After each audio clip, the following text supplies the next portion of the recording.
రెండు హౌసింగ్ మీద ఇద్దరు మంత్రులు కూడా చాలా కూలంకషంగా డీటెయిల్స్ అన్నీ ఇచ్చారు. అయితే ఇది అతి ముఖ్యమైన సబ్జెక్టు కాబట్టి కొద్దిగా హైలైట్స్ మాత్రం ప్రభుత్వ విధానం కింద నేను ఎక్స్ప్లెయిన్ చేయాలనుకుంటున్నాను. అధ్యక్ష, వ్యవసాయం చూస్తే మన రాష్ట్రం ముఖ్యంగా వ్యవసాయం పెద్ద ఎత్తున సాగు చేసే రాష్ట్రం. ఈ సంవత్సరం దేశ వ్యవసాయ వృద్ధి రేటు 0.39. అదే మన రాష్ట్రానికి వస్తే 7.83% వృద్ధి రేటు వచ్చేది నమోదైంది. ఇంకొక పక్కన దేశ మన జనాభా రఫ్గా 4.2%. ఇండస్ట్రీ కానీ సర్వీస్ సెక్టర్ కానీ దానికంటే తక్కువే ఉన్నాం. కానీ వ్యవసాయంలో మాత్రం నేషనల్ జీడిపిలో 10% కాంట్రిబ్యూట్ చేసే ఏకైక రాష్ట్రం, అంటే మోర్ దెన్ డబల్.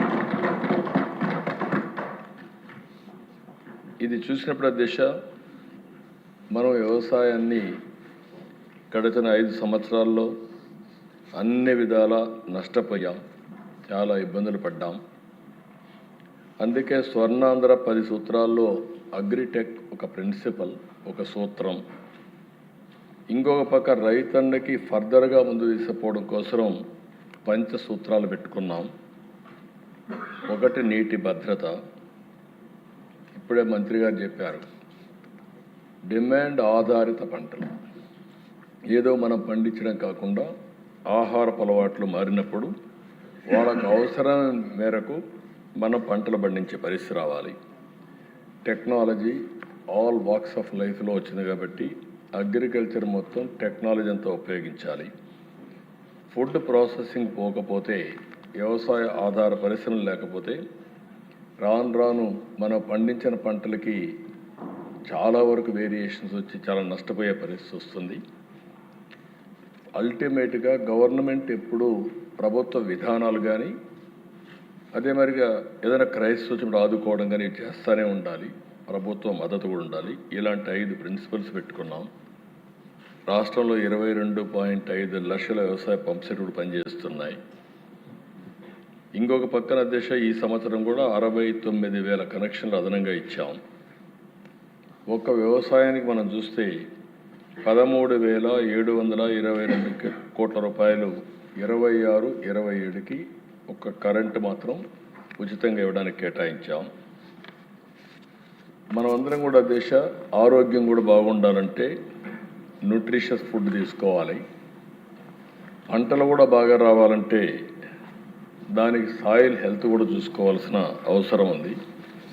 దీనికోసమే మైక్రో న్యూట్రియంట్స్ కూడా వెళ్ళి ఈ సంవత్సరం అయితే పెద్ద ఎత్తున దగ్గర ఒక 1,250 మెట్రిక్ టన్నులు మైక్రో న్యూట్రియంట్స్ కూడా సరఫరా చేశాం. అన్నదాత సుఖీభవ దిశ కొంతమంది మాట్లాడుతున్నారు. 20,000 రూపాయలు ఇస్తామని ఎన్డీఏ చెప్పాం. 3 ఇన్స్టాల్మెంట్స్ కేంద్ర సమానంగా రాష్ట్ర వాటా కింద 14,000, కేంద్ర వాటా కింద 6,000, మొత్తం 20,000 ఇస్తున్నాం.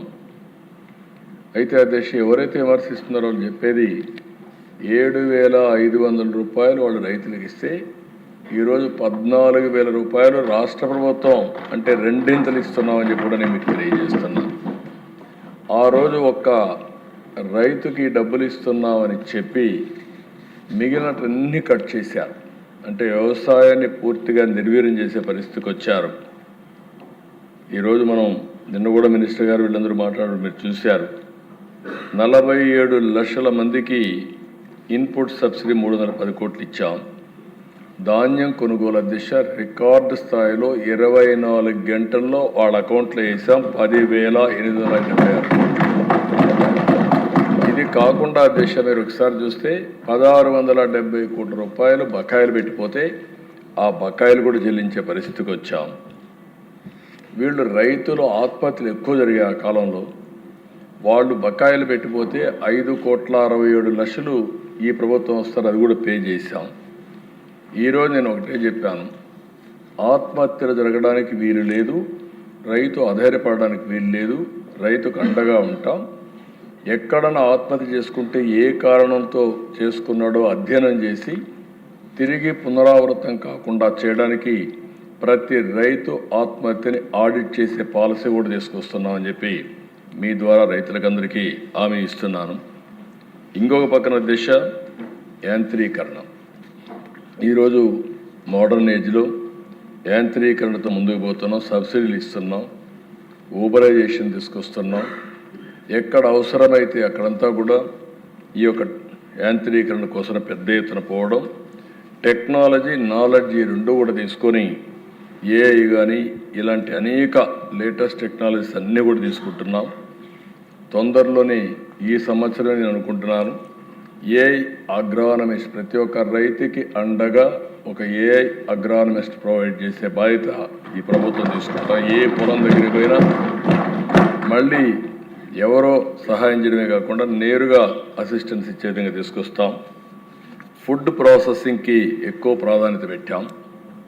14,230 కోట్ల రూపాయలు పెట్టుబడులు వచ్చాయి. దీనివల్ల రెండు లాభాలు, ఒక పక్క ఉపాధి కూడా వస్తుంది. ఈ ప్రభుత్వం వ్యవసాయ ఆధార పరిశ్రమలు ఫుడ్ ప్రాసెసింగ్కి ఎక్కువ ప్రాధాన్యత ఇస్తున్నాం. దీన్ని లాజికల్గా తీసుకెళ్తాం. ఇంకొక పక్కన దిశ ప్రకృతి సేద్యం 8,168 గ్రామాల్లో జరుగుతూ ఉంది. 17,75,000 ఎకరాల్లో ప్రకృతి సేద్యం సాగు అవుతూ ఉంది. 15 లక్షల మంది ఫార్మర్స్ ఇందులో పనిచేస్తున్నారు. 29కి 50 లక్షల ఎకరాల్లో 40 లక్షల ఫార్మర్స్ని వ్యవసాయం ప్రకృతి సేద్యం వైపు పంపించే కార్యక్రమానికి శ్రీకారం చుడతాం. ఇదే కాదు, ట్రేసబిలిటీ సర్టిఫికేషన్ దీనికి కూడా ప్రాధాన్యత ఇస్తున్నాం. ఇంత మునిపే మినిస్టర్ గారు చాలా సమర్థవంతంగా చెప్పారు. దేశ ఒక విషయం మీరు చూస్తే రాయలసీమకు హార్టికల్చర్కి ఎక్కువ ప్రాధాన్యత ఇస్తున్నాం. ఈరోజు మీరు చూస్తే 20 లక్షల ఎకరాల్లో హార్టికల్చర్ ఉంది. అదే మాదిరిగా 400 మిలియన్ మెట్రిక్ టన్స్ పండ్లు కూరగాయలు తయారవుతున్నాయి, ఉత్పత్తి అవుతున్నాయి. దీన్ని రాబోయే రోజుల్లో రాయలసీమ ఈరోజు దేశంలో వీఆర్ నెంబర్ 1. అంటే మొత్తం అన్ని రాష్ట్రాల కంటే ఎక్కువ పండ్లు పండించే రాష్ట్రం ఆంధ్రప్రదేశ్ రాష్ట్రం. దీన్ని 20 లక్షల నుంచి 40 లక్షలు చేసి 400 మిలియన్ మెట్రిక్ టన్స్ నుంచి 1,000 మిలియన్ మెట్రిక్ టన్నులు చేసి ప్రపంచానికే నెంబర్ 1గా రాయలసీమ హార్టికల్చర్ హబ్గా తయారు చేస్తాం. దిశ దీనికి ఒక ప్రాజెక్ట్ కూడా తయారు చేశాం. క్లస్టర్ విధానం పెట్టుకున్నాం. 30,000 కోట్ల రూపాయలతో ఒక ప్రాజెక్ట్ తయారు చేసి గవర్నమెంట్ 30,000 కోట్లు ఖర్చు పెట్టి ప్రైవేట్ కింద అంటే ఇన్వెస్ట్మెంట్ వ్యవసాయ ఆధార పరిశ్రమలు ఇన్ఫ్రాస్ట్రక్చర్ దీనికి అదనంగా ఒక 70,000 కోట్లు అంటే హార్టికల్చర్కు మాత్రం 1,00,000 కోట్ల రూపాయల పెట్టుబడితో 1,000 మిలియన్ మెట్రిక్ టన్నులు 40 లక్షల ఎకరాల్లో దేశంలోనే కాదు ప్రపంచంలో ఒక ప్రాంతంలో ఎక్కడెక్కడ కనపడదు అన్ని రకాల పంటలు ఇక్కడ పండిస్తామని కూడా నేను మీకు తెలియజేస్తున్నాను. ఇదే కదా దిశ. ఓసారి పంటలు వేసినప్పుడు ఒడిదుడుకులు వస్తాయి, పొగాకు. ఇక్కడ మన రాష్ట్రంలో మేము ఆలోచించే విధానం అన్నీ కూడా వాణిజ్య పంటలకు వెళ్ళాలని, రెండోది రైతుకు గిట్టుబాటు ధర రావాలని. ఈరోజు మీరు ఒకసారి చూస్తే కోకో ప్రోత్సహిస్తున్నాం. ఏలూరు దగ్గర రాబోయే రోజుల్లో కోకో సిటీ ప్రపంచంలో మొట్టమొదటి సిటీ ఏలూరు దగ్గర వస్తుందని చెప్పి కూడా నేను మీకు తెలియజేస్తున్నాను. కాఫీ, అరకు కాఫీ ఇది ఒక గ్లోబల్ బ్రాండ్గా తయారయ్యే పరిస్థితి వచ్చింది. మన ప్రాంతంలో గిరిజనులు పండించే అరకు ప్రపంచవ్యాప్తంగా పాపులారిటీ వచ్చే పరిస్థితి తీసుకొచ్చాం. పొగాకు, మామిడి, ఉల్లి, కోకో ఇబ్బందులు వస్తే 588 కోట్ల రూపాయలు వాళ్లకు మార్కెట్ ఇంటర్వెన్షన్లు ఇచ్చి వాళ్ళని ఆదుకున్నాం. ఇంకొక పక్కన దేశం మీరు ఒకసారి చూస్తే అక్వా దేశంలోనే మనం నెంబర్ 1గా ఉన్నాం. ఇప్పుడు ఈ సంవత్సరం కూడా 17% గ్రోత్ రేట్ వచ్చింది. దేశంలో ఎగుమతుల్లో 34% మన దగ్గర నుంచి వస్తుంది. అందుకే అక్వా జోన్ని పెద్ద ఎత్తున అభివృద్ధి చేసి ఇంత మునుపు మాయమాటలు చెప్తే ₹1.50 యూనిట్ కరెంట్ ఇచ్చి మళ్ళీ అక్వాని రివైవ్ చేసిన ఘనత ఎన్డీఏ ప్రభుత్వానికి దక్కిందని చెప్పి కూడా నేను మీకు తెలియజేస్తున్నాను. దీంతో నాకు ఏమాత్రం అనుమానం లేదు. ఇప్పుడు మీరు చూస్తే చేపల ఉత్పత్తిలో 29%, రొయ్యల ఉత్పత్తిలో 75% మన దగ్గరనే ఉంది. రేపు రాబోయే రోజుల్లో అమెరికాలో కూడా మనకు నిన్న మొన్న మీరు చూసినప్పుడు ట్రేడ్ డీల్లో అక్వాకల్చర్కి మళ్ళా టారిఫ్ కూడా తగ్గించే పరిస్థితికి వచ్చారు. దీనివల్ల నాకు అనుమానం లేదు, ఆంధ్రప్రదేశ్ ప్రపంచానికే ఒక హబ్గా, అక్వాకల్చర్ హబ్గా కూడా తయారవుతుందని చెప్పి నేను మీకు తెలియజేస్తున్నా. మత్స్యకారుల సేవలో కూడా ₹20,000 ఇచ్చాం, ₹242 కోట్ల పే చేశాం. ఇక్కడ నేను ఎమ్మెల్యేస్ అందరినీ కూడా రిక్వెస్ట్ చేస్తున్న దిశ ప్రజలు కూడా కోరుతున్నా, నీరు అనేది చాలా ముఖ్యం.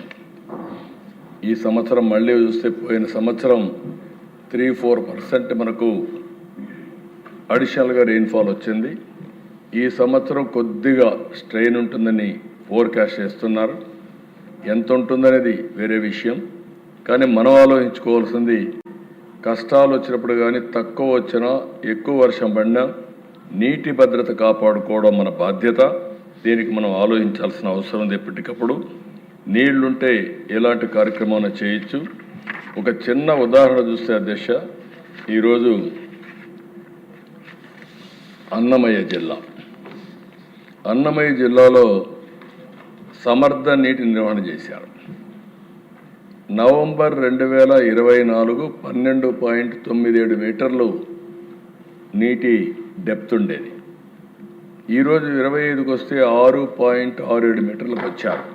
అంటే ఒక్క సంవత్సరంలో సమర్థవంతమైన నీటి నిర్వహణ వల్ల 6.3 మీటర్లు భూగర్భ జలాలు పెరిగాయంటే అది ఒక చరిత్ర. అక్కడ అడ్మినిస్ట్రేషన్ మనస్ఫూర్తిగా అభినందిస్తున్నాను. దేశం ఇప్పటి వరకు మీరు ఒకసారి చూస్తే రాష్ట్రంలో 7.31 మీటర్లో నీళ్లు భూగర్భ జలాలు ఉన్నాయి.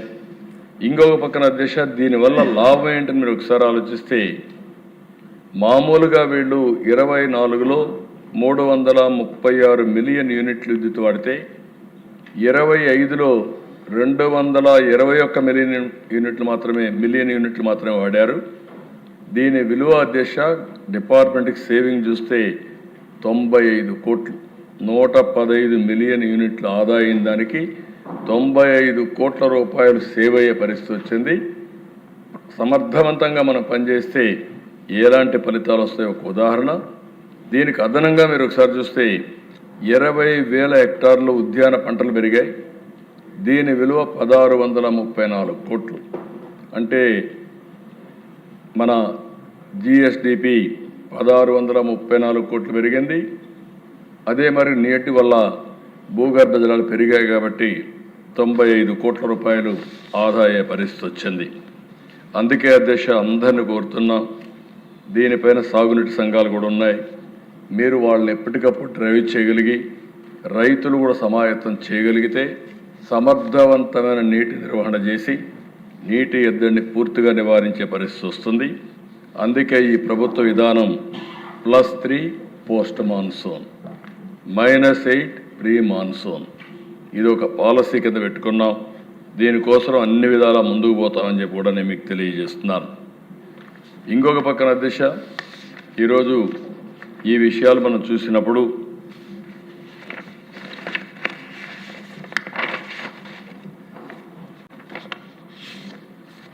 నేను ఒకటే రైతులందరికీ విజ్ఞప్తి చేస్తున్నా, ఎక్కడికక్కడ ఇప్పుడిప్పుడు దీనికి అవసరమైనటువంటి మెకానిజం పెట్టాం, టెక్నాలజీ అంతా కూడా ఇంటిగ్రేట్ చేశాం. ఇవన్నీ ఇంటిగ్రేట్ చేసి రాబోయే రోజుల్లో రైతులకు పూర్తిగా అండగా ఈ ప్రభుత్వం ఉంటుందని మరొకసారి ఈ శాసనసభ ద్వారా అందరికీ విజ్ఞప్తి చేస్తున్నా. అయితే మేము ఇచ్చే విధానాలను మీరు కూడా అర్థం చేసుకోవాల్సిన అవసరం ఉంది. ఉదాహరణకు ఒకసారి ఆలోచిస్తే దిశ టెనెంట్ ఫార్మర్స్, ఓసారి టెనెంట్ ఫార్మర్స్ కూడా అంటే ఊహించిన దానికంటే ఎక్కువ పంట వేసేయడం, ఒక్కొక్కరు 40 ఎకరాలు 30 ఎకరాలు వేసేయడం. దీనివల్ల ఓసారి నష్టం వస్తే కోలుకోలేని దెబ్బతినడం, ఇలాంటి సమస్యలు కూడా వస్తున్నాయి.